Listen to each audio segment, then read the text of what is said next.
आप सबका स्वागत है आपके YouTube चैनल भूतों की अनसुनी कहानी। आज जो ये कहानी मैं आपको बताने जा रहा हूँ इसका नाम है नवरात्रि की real ghost stories in Hindi. चलिए बढ़ते हैं आज की कहानी की ओर। Edit bye Shubhu. ये बात तब की है जब नवरात्रि की रात को मैं दोस्त के घर से लौट रहा था। तब मेरे साथ एक डरावना वाकया पेश आया था। ये बात नवरात्रि के समय की है। उस समय मैं अपने दोस्त के घर नवरात्रि में दिया हुआ होमवर्क पूरा कर रहा था। उसका घर मेरे घर से कुछ 15 मिनट के रास्ते पर था। नवरात्रि का समय था तो हर जगह नवरात्रि के भजन चल रहे थे और लोग भी काफी धूमधाम से माता रानी की भक्ति में मग्न थे। हम दोनों का होमवर्क पूरा हो गया। हमने एक दिन में ही पूरा होमवर्क कर लिया था।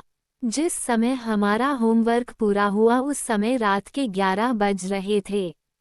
पर मुझे इस बात से कोई फर्क नहीं पड़ता, क्योंकि पहले भी मैं उसके साथ इतनी रात तक रुका था, पर हर बार मैं उसके घर पर ही रात रुकता था।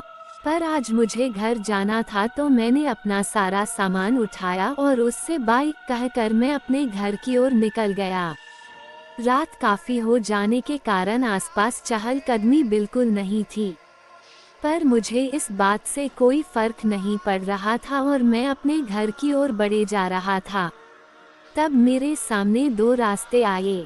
दोनों रास्ते मेरे घर की ओर जाते थे। एक रास्ता थोड़ा लंबा था और दूसरा रास्ता एक गली से होकर जाता था। मैंने जल्दी पहुंचने के लिए उस गली का रास्ता चुन लिया। वो एक सुनसान गली थी और वो एक ऐसी गली थी जिसमें लोग रात तो क्या सुबह भी मुश्किल से जाते थे। पर उस गली से मेरे घर तक पहुंचने का रास्ता काफी छोटा था, इसलिए मैंने ये गली वाला रास्ता चुना। उस गली में ज्यादा रोशनी नहीं थी, जिस कारण वहां पर थोड़ा थोड़ा अंधेरा भी था तो सही से दिखाई नहीं दे रहा था। पर फिर भी मैं आगे बढ़े जा रहा था।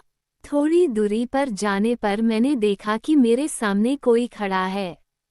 वो जो कोई भी था सही से दिखाई तो नहीं दे रहा था, केवल उसकी धुंधली परछाई सी दिखाई दे रही थी। वो एक घर के कोने पर खड़ा था और उसका चेहरा मेरी ओर था, मतलब उसे पता था कि मैं उसके सामने हूँ। वो जो कोई भी था काफी लंबा था और उसके सर पर मैंने दो बड़े बड़े सींग भी देखे। उसे देखकर मेरे पैर वही जमीन पर ही जम गए थे और मेरा शरीर डर से कांप रहा था। मैं समझ गया था कि यह कोई इंसान नहीं हो सकता, बल्कि वो एक शैतान था। पर अजीब बात ये थी कि वो शैतान मेरे पास नहीं आया, बल्कि वो दूर खड़ा होकर मेरी ओर ही देख रहा था। मैंने भी अपनी हिम्मत जुटाई और माता रानी का नाम लेकर मैं आगे बढ़ने लगा। पर न चाहकर भी मैं उसे देख रहा था। उसकी आंखें लाल थी और वो काफी बड़ा था, इतना कि किसी को भी अपने पैरों में कुचलकर मार सके। मैं उस गली से बाहर निकल आया और अब मेरी जान में जान आई। मैंने पीछे मुड़कर देखा पर वहां कोई नहीं था। मैं तेजी से भागकर अपने घर लौट आया और अपने कमरे में जाकर सो गया। मुझे नहीं पता था कि वो क्या था, पर घर पर मैंने देखा कि मेरे गले में माँ दुर्गा का ताबीज था। शायद इसीलिए वो शैतान मेरे पास नहीं आ पा रहा था।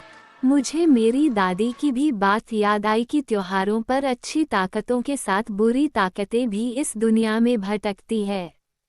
ये ताकतें रात के समय बहुत ज्यादा सक्रिय रहती है, इसलिए हमें ऐसी ताकतों से बचकर रहना चाहिए और सुनसान जगहों पर जहां कोई आता जाता नहीं है वहां नहीं जाना चाहिए। ये बात मैंने अपने घर में किसी को भी नहीं बताई, क्योंकि मैं नहीं चाहता कि सब मेरी वजह से चिंता करे। तो दोस्तों, ये थी नवरात्रि के समय की सच्ची गोस्ट स्टोरीज इन हिंदी में। आपकी प्रतिक्रिया हमें कमेंट कर बताएं। ऐसी ही सच्ची डरावनी कहानी को सुनने के लिए हमारे चैनल को ज़्यादा शेयर करें और सब्सक्राइब करें। धन्यवाद।